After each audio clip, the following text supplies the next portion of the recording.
Well, howdy y'all. Welcome back to Once Upon a Time in Texas with episode number 56 coming at you. I am your host, Michael Mitchell. Couple of random things just going on with the family. The Red River Regional Science and Engineering Fair just happened this last Friday at Midwestern State University. My wife is the president of that now 501c3 organization. We used to have a regional science fair here years ago, like 10, 15 years ago. It kind of went by the wayside, and now it has started back up again. So my wife and some other science nerds here in town, which I was one of them for a bit, and I still help with it. But anyway, about 3 years ago, they started it back up. It was an unjuried one, and they had a few projects. And then the next year's goal was to make it a juried science fair, so these young people could go compete in state and at international, which they did. And so the kids were super excited because, you know, we're from Wichita Falls. And the International Science Fair was in Dallas, Texas, 2 hours away.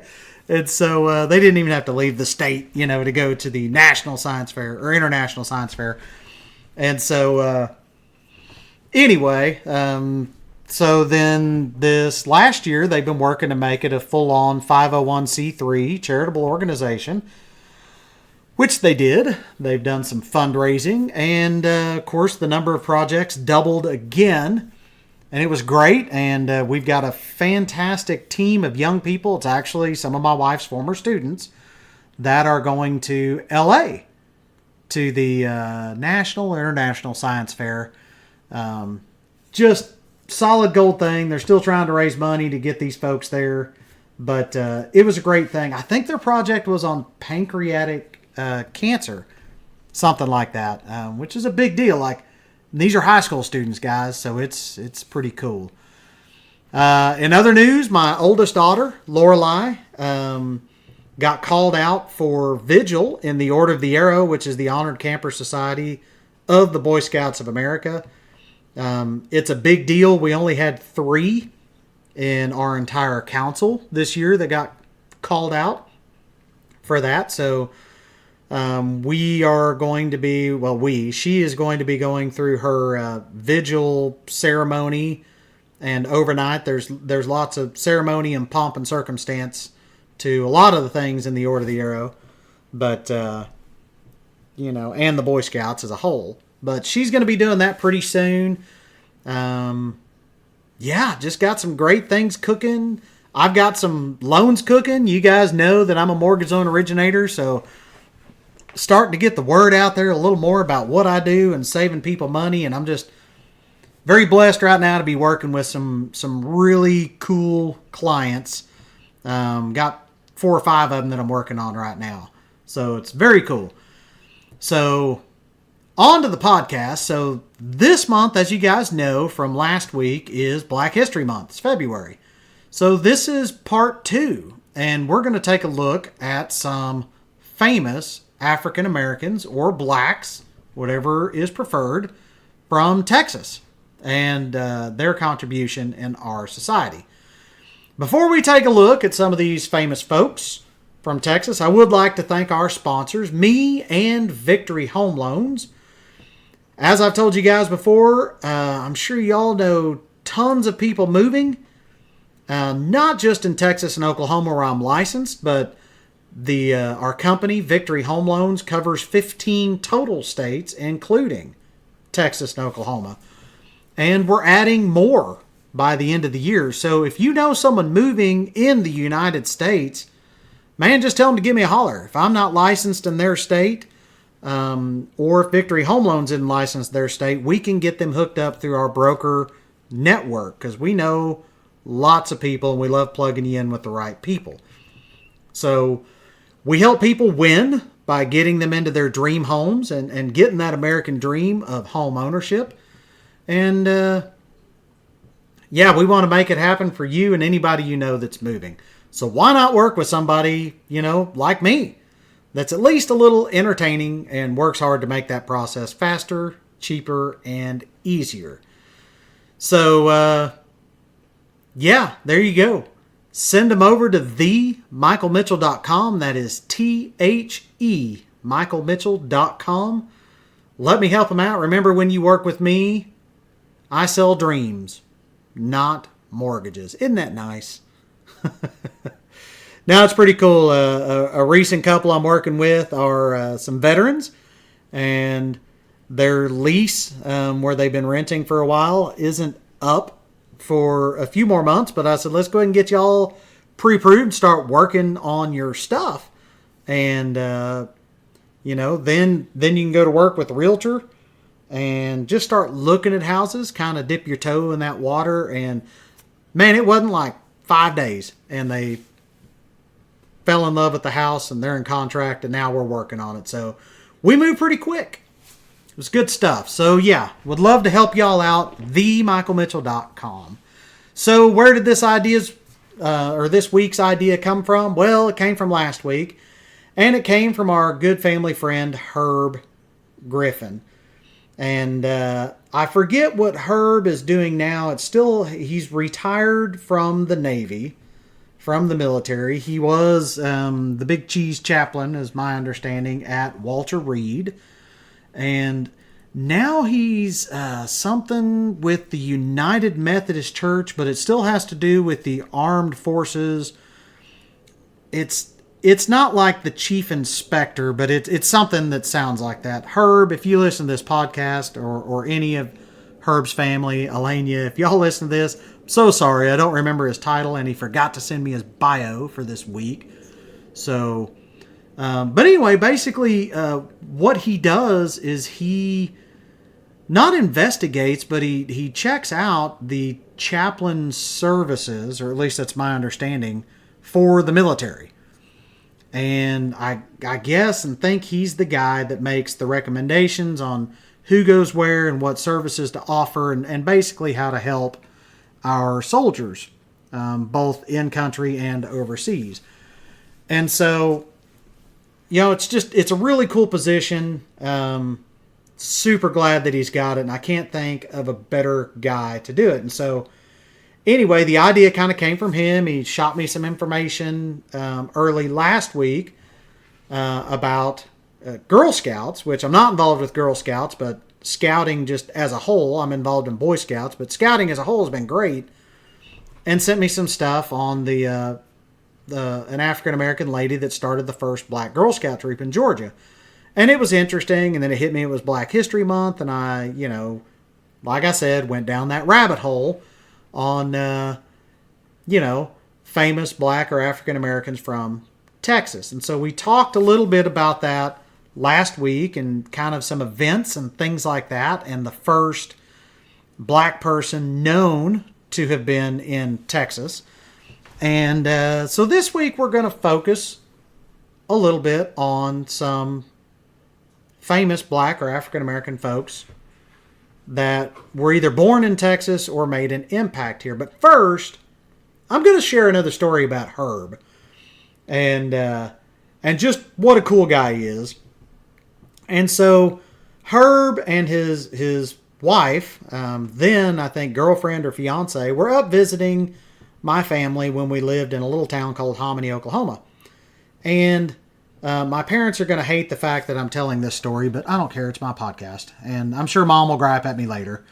But anyway, so they were up visiting us, and we'd gone over to the next town over named Cleveland. And I think we were going to have dinner or whatever. And let me back up. Now, I'll keep going forward. So in front of us walks a guy with leather pants on, which it was the 80s, and it was whatever, that leather, pleather, all the rock stars were wearing stuff like that. And it had just been a week or two before that I had seen somebody wearing leather pants. I think it was in like Skiatook, Oklahoma. We were on our way to Tulsa or something. Anyway, and I pointed it out, and I'd seen all the rock stars wearing pants like that. And I told my dad, I said, oh, those pants are so cool. And, I want to have a pair. And, of course, Dad, being the loving, caring, thoughtful father that he is, looked at me, and I don't remember exactly what he said, but it was something like, only weirdos wear leather pants like that or whatever. And so, anyway, that stuck in my mind. I'm pretty sure he said weirdos. I don't remember exactly what the wording was, but, good supportive stuff. And you got to remember, I was like, I don't know, 7. And so 7, 8 years old. And so that kind of stuck in my mind. And so here we are a week or two later, and Herb and Elenia, who are African American, are in the car with us. We've got my father and my mother and my sister sitting in the front seat, and me, Herb, and Elenia are in the back seat, and I'm sitting in the middle. And here comes this guy walking by, and I don't remember if it was leather pants or if it was like the shiny leggings that the rock stars were all wearing. I don't know.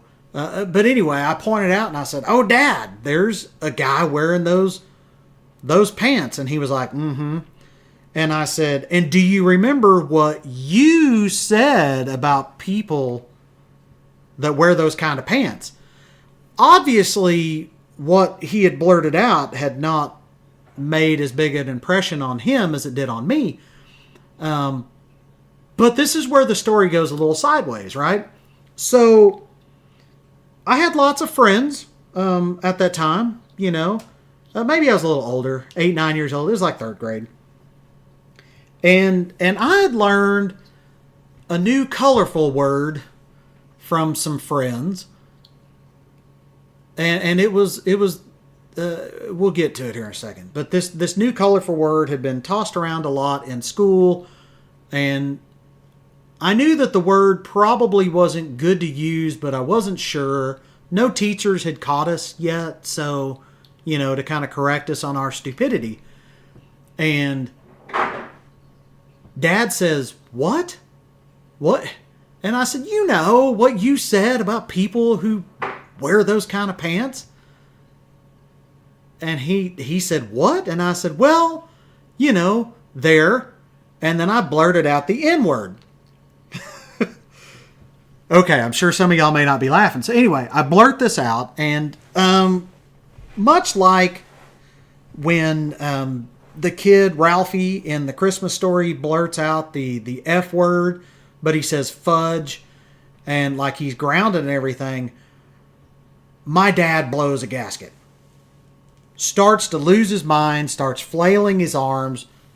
I'm trying to figure out what I've done. And, and here are our African American friends who I've just said the N-word in front of, not knowing what I was saying. And I had attributed it 100% wholeheartedly to my father. My father was doing his best to not only shut me up, but also kill me at that time. And he didn't care that it was in front of our friends and the entire family, but he was going to kill me right then and right there in the car. And all I can say is, thank God my little sister was in the way, in the middle, and he couldn't reach around to smack me into next week and pound me into an oblivion. And I remember Herb starts saying, Doc, calm down, Doc. Like, hey, let me talk to him. Let me talk to the boy. I don't think he knows what he's saying. And I'm like, obviously I don't. And so Herb was the great savior of the day because he was able to kind of, empathetically shove my parents and little sister out of the car. And he and I were able to have a conversation in the back seat where I will admit was exceptionally tough to pay attention because my dad was pacing back and forth in front of the car like a caged tiger waiting to pounce on its prey. And so I'm doing my best to listen to Herb and understand that what I'd said was wrong and what a derogatory word the N-word was. However, all I could think was, my untimely demise that was going to be happening very soon. And so anyway, Herb was super cool about it, explained it to me, and to this day I don't use the word. I correct others when they do, and anyway. But I'll never forget the look on my father's face, pacing back and forth and back and forth, ready to kill me, his only beloved son, and the stupidity that came out of my mouth that day. And so, anyway, got back to school and was able to correct my friends on the nastiness of the word. And life moves on. I didn't die. I think I still walk with a little bit of a limp thanks to that day. Not really. I love my dad, but he was just horrified that I attributed it to him. So that's kind of a funny story because if you have young kids, you understand the crap they pick up. And we're very proud of the crap that we pick up, and we want to share it with the universe. And that was terrible timing, which I'm known to have. Anyway, there will be no N-words used in my podcast, thanks to that day, and thanks to Herb for explaining the derogatory effects of it. So we're going to talk about a few famous black or African Americans from Texas. So a quick Google search and a ton of information from Wikipedia was all I really needed to dive into these folks. And while we have a ton of folks that are notable, these are a few that caught my eye. So here we go. First off, we have Barbara Charlene Jordan. And she was a American lawyer, educator, and politician. She was a Democrat, which is fine. She was the first African American elected to the Texas Senate after Reconstruction, the first Southern African American woman elected to the United States House of Representatives, and one of the first two African Americans elected to the U.S. House from the former Confederacy since 1901, alongside a guy named Andrew Young from Georgia. Jordan achieved notoriety for delivering a powerful opening statement at the House Judiciary Committee hearings during the impeachment process against Richard Nixon. And in 1976, she became the first African American and the first woman to deliver a keynote address at a Democratic National Convention. She received the Presidential Medal of Freedom, among numerous other honors. She was the first African American woman to be buried in the Texas State Cemetery and is known for her work as chair of the U.S. Commission on Immigration Reform. I forgot to write down where she was born, but it was here in Texas. I did better on everybody else. The next one is also and I'm sorry. She was around from 1936 to 1996. So, long life. So the next one was a guy named Charles Edward Mean Joe Green from Temple, Texas. So, he was better known as Mean Joe, and some of you guys might know him, but he was an American former football defensive tackle who played for the Pittsburgh Steelers of the NFL from 1969 to 1981. He's a recipient of 2 NFL Defensive Player of the Year awards, 5 first-team All-Pro selections, and 10 Pro Bowl appearances. Green is widely considered to be one of the greatest defensive linemen to play in the NFL. He was noted for his leadership, fierce competitiveness, and intimidating style of play, for which he earned his nickname, Mean Joe. He was born and raised in Temple, Texas. He attended North Texas State University, now the University of North Texas, where he earned consensus All-America honors as a senior playing for the North Texas State Eagles football team. He was selected by the Steelers 4th overall in the 1969 NFL Draft and made an immediate impact with the team as he was named the NFL's Defensive Rookie of the Year. Green is credited with providing the foundation upon which Steelers coach Chuck Noll turned the dismal franchise into a sports dynasty. He was the centerpiece of the Steel Curtain defense that led Pittsburgh to 4 Super Bowl championships in a 6-year span. Throughout his career, Green was one of the most dominant defensive players in the NFL, able to overpower opposing offensive linemen with ease and disrupt blocking. Former teammate Andy Russell called Green unquestionably the NFL's best player in the 70s. He is a member of the Pro Football Hall of Fame and the College Football Hall of Fame, and his number 75 jersey is one of only 3 that have been retired by the Pittsburgh Steelers. Green is also well known, and this is what I remember, for his appearance in the Hey Kid, Catch, the Coca-Cola commercial which aired during the Super Bowl and solidified his reputation as a tough football player who's also a nice guy. I do remember seeing that commercial replayed many times when I was a kid. Number 3 is Dory Miller from Waco, Texas. Dory Miller, who lived from 1919 to 1943, was an American naval cook who was the first black recipient of the Navy Cross and a nominee for the Medal of Honor. As a mess attendant second class in the United States Navy, Miller helped carry wounded soldiers to safety during the attack on Pearl Harbor. He then manned an anti-aircraft gun and, despite no prior training in gunnery, officially shot down 1 plane. But Dory and other eyewitnesses claimed the ranges of 4 to 6 planes were shot down. Miller received the Navy Cross from Admiral Chester Nimitz on May 27, 1942, but many sailors and naval officers believed that Miller's heroism deserved a Medal of Honor. Miller was nominated for the Medal of Honor by a congressman from Michigan and a senator from New York, and the black press enthusiastically campaigned for Miller to receive this decoration. However, Secretary of the Navy Frank Knox at the time, who opposed black sailors serving in the United States in any combat role, recommended against Miller receiving the Medal of Honor. Indeed, not a single black sailor, soldier, or Marine was awarded the Medal of Honor between 1941 and 1945, which is really sad. And in 1996, Vernon J. Baker was the only black veteran of World War II to be awarded this decoration while still alive.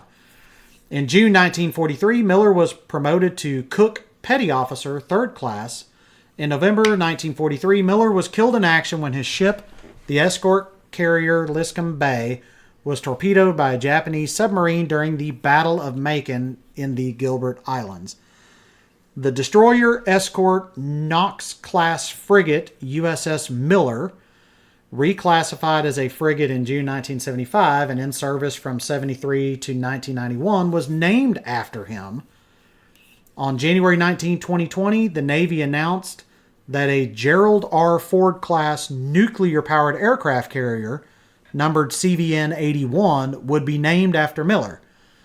The ship is scheduled to be laid down in 2026 and launched in 2029. And if you've seen the movie Pearl Harbor, Cuba Gooding Jr. plays a cook, and that's what it was based off of, was Miller. So very cool history. Number 4, Bessie Coleman from Atlanta. That is Atlanta, Texas. She was an early American civil aviator. She was the first African-American woman to hold a pilot's license.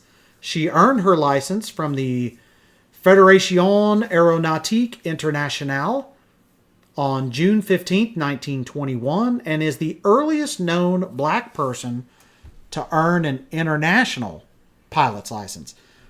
She was born to a family of sharecroppers in Texas. Coleman worked in the cotton fields at a young age while also studying in a small segregated school. She attended 1 term of college at Langston University, which is just south of Oklahoma State University. I assume that's the same Langston. Coleman developed an early interest in flying, but African Americans, Native Americans, and of course women had no flight training opportunities in the United States.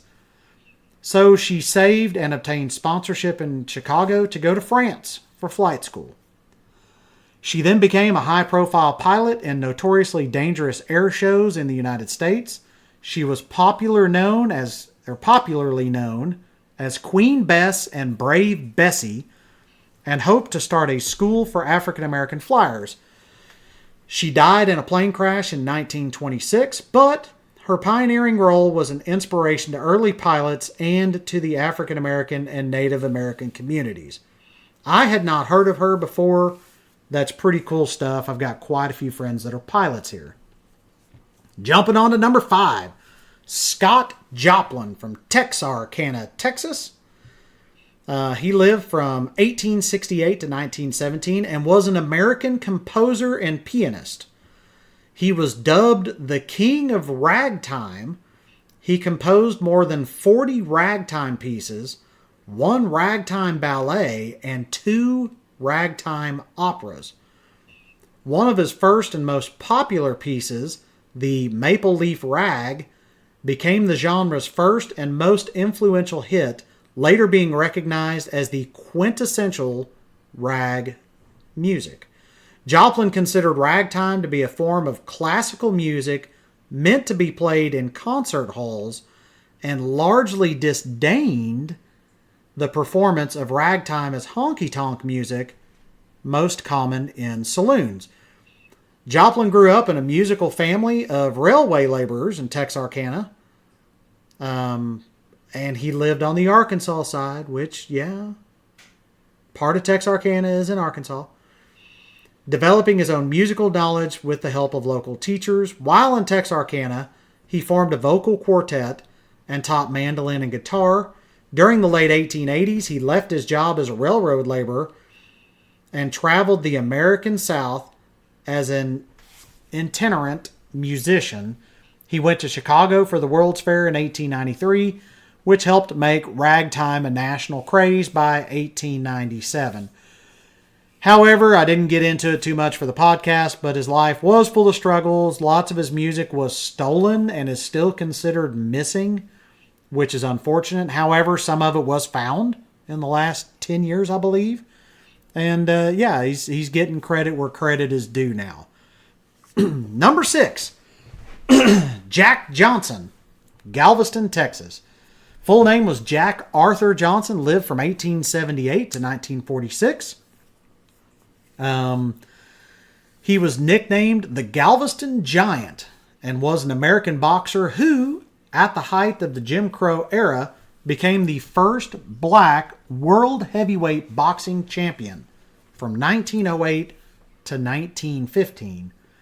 His 1910 fight against James J. Jeffries was dubbed the Fight of the Century. Johnson defeated Jeffries, who was a white guy, triggering dozens of race riots across the U.S., and according to filmmaker Ken Burns, for more than 13 years, Jack Johnson was the most famous and the most notorious African American on earth. He is widely regarded as one of the most influential boxers in history, and then transcending boxing, he became part of the culture and history of racism in the United States. So in 1912, Johnson opened a successful and luxurious Black and Tan, which was a desegregated restaurant and nightclub, which in part was run by his wife, who was scandalously a white woman. Major newspapers at the time soon claimed that Johnson was attacked by the government only after he became famous as a black man married to a white woman and was linked to other white women. Johnson was arrested on charges of violating the Mann Act, which forbade one to transport a woman across straight lines for immoral purposes. It's considered a racially motivated charge that embroiled him in controversy for his relationships, including marriages. He was sentenced to a year in prison, but he fled the country and fought boxing matches abroad for 7 years until 1920, when he came back to the U.S. and served his sentence at the federal penitentiary in Leavenworth. Johnson continued paying prize fights for many years and operated several other businesses, including lucrative endorsement deals. He unfortunately died a little young in a car crash in 1946 at the age of 68. He's buried in the Graceland Cemetery in Chicago. In 2018, Johnson, with some instigation from actor Sylvester Stallone, was formally pardoned of all of his charges by then U.S. President Donald Trump. Number 7, Mary Elizabeth Branch. She was from Virginia, but hang on, hear me out. She was an educator who served as president of Tillotson College. She helped it grow and developed, and was an influential leader. So Branch was born in 1881 in Farmville, Virginia, to former enslaved parents Tazewell Branch and Harriet Branch. Her father served 2 terms in the Virginia House of Delegates. Both her parents were literate and taught Mary at home, although she also attended school. After high school, she earned her teaching degree at Virginia State University and taught at an elementary school in Blackstone, Virginia. Blanche returned to Virginia State College to teach. She stayed there for 20 years and at the same time earned her BA and then an MA, so master's, from the University of Chicago. After Virginia State College, Branch became the dean of Vashton High School in St. Louis. After that, she became the president at Tillotson College in Austin, Texas, where she stayed until her retirement. The college had seen enrollment decline, and the year before Branch's arrival, it had actually been demoted to a junior college for women. Branch had new buildings built and existing ones renovated. The library was enlarged, and so was the number of teachers. With a successful recruitment strategy aided by her ability to raise funds, she managed to grow the enrollment from less than 150 students in 1930 to over 500, and she also strengthened ties with the community. After 5 years, Tillotson became a co-ed 4-year college and joined the American Association of Colleges. Branch was the first and only African American female president of an institution in this association. In 1944, she assisted in establishing the United Negro College Fund, or UNCF, and served as president of the Austin chapter. She died in 1944 in Baltimore, Maryland, and she was a member of Alpha Kappa Alpha, or AKA. So, pretty interesting lady, although not born here, had a big impact in Austin, Texas, for sure. Number 8, Matthew Gaines. He was born in Louisiana, but hang on again. Matthew Gaines was born in 1840 near Alexandria, Louisiana, to a female slave owned by the Martin Despalier family. Gaines taught himself to read from a white boy who smuggled in books. This boy, they suspect, was the young Blaise Philippe Despalier, or Palier, I'm not sure how you say that, who lived on the estate and later became the sole heir of Alamo hero Charles Despalier, his uncle. After being sold from the Despalier family, Gaines escaped from his new owner in Louisiana to Arkansas and eventually made it to New Orleans, where he was captured and returned. In 1859, Gaines was sold to Christopher Columbus Hearn, where he remained until 1863 when he tried to flee to Mexico. He was caught again and forced to work as a runaway slave in Fredericksburg, Texas, until the end of the Civil War. After the Emancipation Proclamation was officially announced in Texas in 1865, Gaines settled in Burton, Texas, which is in Washington County, where he established himself as a leader of the freedmen, both as a Baptist preacher and a politician. In 1869, Gaines was elected as a senator of Texas's 16th district in the 12th Texas legislature. Guys, this is 1869. He became a Texas state senator. He gained a reputation for being a guardian of the newly won rights of the African Texans, and throughout his term, he addressed the issues of public education, prison reform, the protection of black voters, and tenant farming reformation. Gaines actively supported the Forward Movement that established the first public school system for all Texans and assisted in allowing Texas to take advantage of the Federal Grant College Act, also known as the Morrill Act. In 1870, Gaines played a strategic role in passing the Militia Bill, which created a state police force to combat lawlessness and to protect against voter intimidation, which was a big deal. In a politically motivated trial, he was convicted of bigamy in 1873. Despite the charge being overturned on appeal, his seat was challenged by a guy named Seth Shepard, and he was removed from office on the grounds of being a convicted felon. In 1875, he was arrested for making a civil rights speech in Giddings, Texas. He told his audience that, quote, "In the eyes of God, blacks are as good as whites. They should have pride and hold their heads up even in troubled times." End quote. Gaines continued to be active in politics and made his political views known in conventions, public gatherings, and of course, from his pulpit. He continued to be an activist until his passing in 1900 in Giddings, Texas. Although there are definitely sad parts, it appears that he lived quite the life. So there you have it. 8 notable African Americans that were either born or made a difference in Texas. There's no doubt that there are tons more that I could talk about here, but these are the ones that stuck out to me in my research, so I grabbed them. So what do y'all think?